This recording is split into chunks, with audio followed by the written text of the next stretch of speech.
Hello guys, welcome back to my channel. তোমরা সবাই কেমন আছো? আশা করি খুব ভালো আছো। তো আমি আজকে একটা রান্না করব, মাংস রান্না করব। আমি কিভাবে মাংস রান্না করব সেটাই তোমাদেরকে দেখিয়ে দেবো।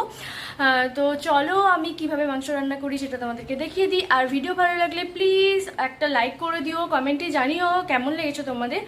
আর প্লিজ আমার চ্যানেলকে সাবস্ক্রাইব করে দিও। তোমরা দেখো ভিডিও কিন্তু সাবস্ক্রাইব করো না, প্লিজ প্লিজ প্লিজ করে দিও সাবস্ক্রাইব। তো চলো ভিডিও স্টার্ট করি। তো কড়াইটা গরম হয়ে গেছে, এবার আমি কড়াইয়ে সর্ষের তেল দিয়ে দিলাম। তেলটা গরম হলে আমি মাংসগুলো ভেজে নেব। তেল আমাদের গরম হয়ে গেছে, এবার মাংসগুলো একটা একটা করে দিয়ে দেবো আর ভেজে নেব।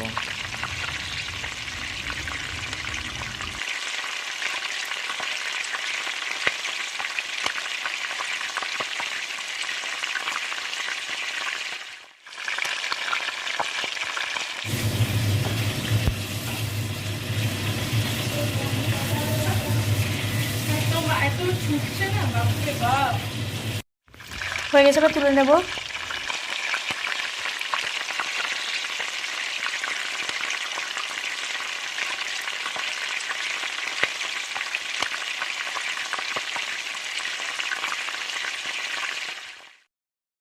এবার আমি এটাতে গোটা গরম মশলা দিয়ে দিচ্ছি, 3টে ছোটো এলাচ, একটা দারুচিনি আর 2টো লবঙ্গ। এবার আমি এখানে ঘি দিয়ে দিচ্ছি, এটাতে না মাংসের টেস্টটা আরও বেশি ভালো হয়।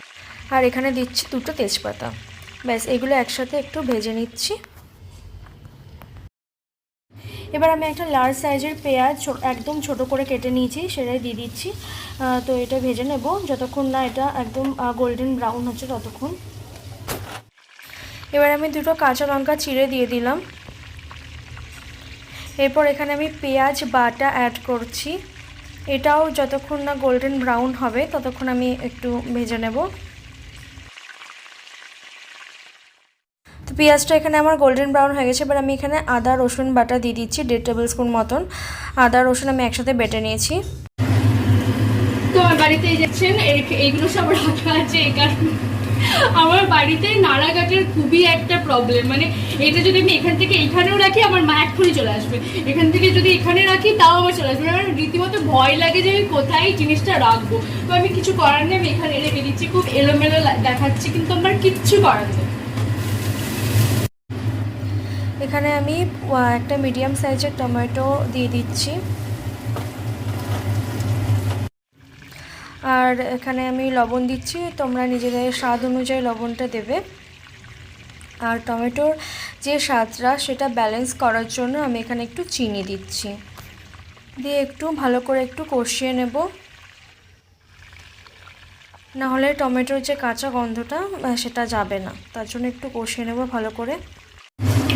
তো এটার মধ্যে দই আছে, দইয়ের আমি দিয়েছি কাশ্মীরি লঙ্কার গুঁড়ো, এমনি লাল লঙ্কার গুঁড়ো যেটা রেড চিলি পাউডার বলা হয় ওইটা, হলুদ গুঁড়ো, ধনের গুঁড়ো আর জিরের গুঁড়ো সব একসাথে এরকমভাবে মিক্সড করে নিয়েছি। এবার এটা দিয়ে দেবো।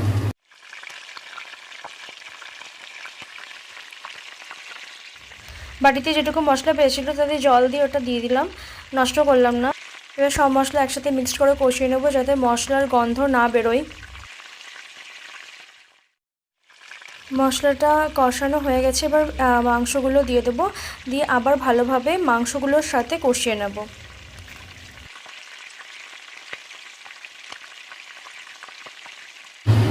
তো একদম তেল বেরিয়ে গেছে, দেখতেই পাচ্ছ তোমরা। তো আমার মাংস একদম কষানো একদম কমপ্লিট হয়ে গেছে। এবার এখানে জল দিয়ে দেবো, আর আমি না ঠান্ডা জল ইউজ করি না, আমি গরম জল দেবো। তো এখানে গরম জল করতে দেওয়া হয়ে গেছে, এটাই আমি ঢেলে দেবো।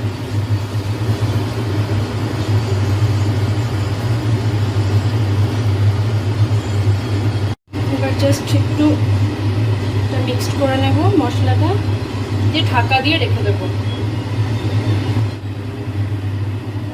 এই যে আমি ঢাকা দিয়ে রেখে দেবো, এটা ঢাকা দিয়ে যতক্ষণ না সেদ্ধ হবে ততক্ষণ ঢাকা দিয়ে রেখে দেবো। 15 মিনিটসের মতন ঢাকা দিয়ে রেখে দেবো। তো 15 মিনিটস হয়ে গেছে, এবার ঢাকাটা খুলছি। মাংসটা অলমোস্ট সেদ্ধ হয়ে গেছে, এবার আমি এই স্টেজে গরম মশলাটা দিয়ে দেবো। এবার আমি এখানে গরম মশলা দিয়ে দিলাম। গরম মশলাটা নিজেদের পরিমাণ মতন দিয়ে দেবে তোমরা।